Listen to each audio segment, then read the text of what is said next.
I can not emphasis মোর এটা হলো VVI. আমি আমার কলেজে কিভাবে ফার্স্ট হইতাম? আমি কিচ্ছু করতাম না। আমার কাছে পুরাতন টেস্ট পেপার ছিল। আমি পরীক্ষার আগেই পুরাতন টেস্ট পেপার আমার বাসার স্যার দিয়ে সলভ করাইতাম। আমিও সলভ করতাম, পরীক্ষার হলে যে কমন পাইতাম। ইনক্লুডিং তারা এমসিকিউ হুবহু বোর্ডের কোয়েশ্চেন থেকে তুলে দিত। সৃজনশীল হুবহু বোর্ড থেকে তুলে দিত। না তুলে দিলেও জাস্ট নাম্বারগুলা চেঞ্জ করত।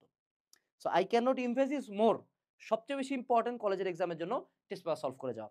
তোমরা যে এরকম হয় না যে ভালো মতো পড়ছো, প্লাস বুঝছো খুব ভালো মতো, একটা সৃজনশীল লিস্টে আটকে গেছো। কেন?